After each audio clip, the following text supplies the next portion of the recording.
Well, I guess for starters, this has to be an emotional win for you guys as a team, not only for the way you got it, but obviously with what's happened with Cody. Just address what this win means to the team. I told the guys after the game, I said, you don't know how important this win is, for all of those reasons. To get ourselves back on track, but for all the stuff these guys have gone through the last week and a half, to put the drive together that we did in the fourth quarter to win the game is exactly what happened to us last week, to lose the game. And, to turn that tide and to take that raw emotion and be able to channel it like they did, and come out on top. I'm extremely proud.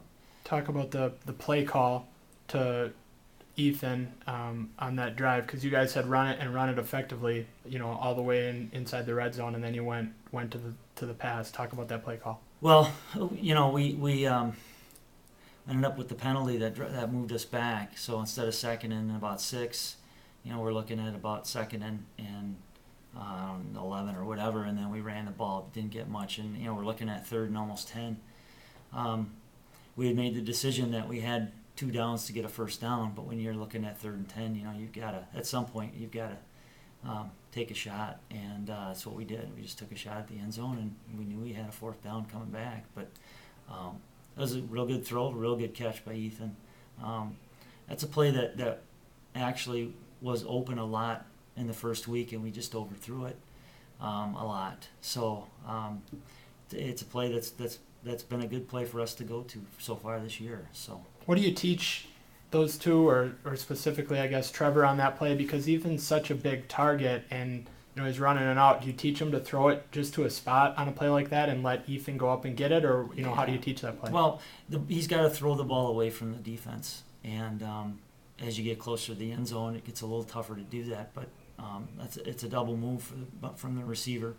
So he's just got to make sure he puts it out where I can go get it and the defense can't. And that's what Ethan did. He just went and got it and made a great catch. This was a game that, you guys were up 14-6, but really neither team, took momentum. The door was kind of open both ways, and neither team really seized it. Why was that the case tonight? Well, again, I think the teams were pretty evenly matched. And when you get evenly matched teams, it's tough to really take charge and take control when both teams are making good plays.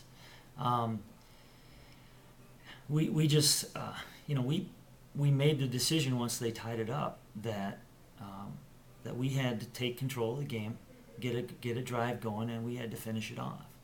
And we moved the ball a couple times down inside the 20 or near the 20, but we just penalty or maybe a missed block or something that just didn't, the drive stalled. And I don't remember when it was. Sometime in the second half, I just turned to the guys on the sideline and I said, we're our own worst enemy right now. They really aren't stopping us. We kind of stop ourselves. And so we're just looking to build that consistency. We're very, very young. Not a lot of guys have a lot of experience coming into this year, but I'm really, really happy with what I saw in that last drive. That's an experience builder for you, for a team. Kelsey DeBoer off the right edge tonight had 2 big sacks, one to seal the game, and I can't remember the specific circumstances of the one earlier, but I want to say, both forced turnovers. Yeah. What's the key there for getting him off the edge? Because he came clean both times. Yeah, well, I'm not sure if Coach Tuppus had a specific call on for that or not. That could be the case, but that's just that's a dependable player making a play when he has to. And Kelsey's one of the starters, one of the few starters back on D. He's a kid we have to count on, and he comes up big when he has to. He blocked the field goal last year in overtime against Lakeside, so he's a kid that's accustomed to making big plays, and he made another one with that sack. So early on, you guys got the first touchdown. You weren't able to build on that really, but just to get maybe some of those jitters from the first home game and all the emotions out of the way, was that touchdown big in that way for you guys? Yeah, it was. It was huge. We had the deflected pass on our opening drive with the interception. I thought we were moving the ball okay then, and we ended up coming back and getting the touchdown. But yeah, it's big. Anytime you can get ahead. We were down 14-0 last week, and we had to scratch and fight and claw. anytime you can get ahead, that's a good position to be in. So Anything else, Coach? I'm just real proud of our players. I'm proud of our community, the way they've gotten behind the Blomgren family, and we got a tough day coming up on Sunday. So we're going to focus on that for 2 days now. So Awesome. Hey, good win, Coach. thank you.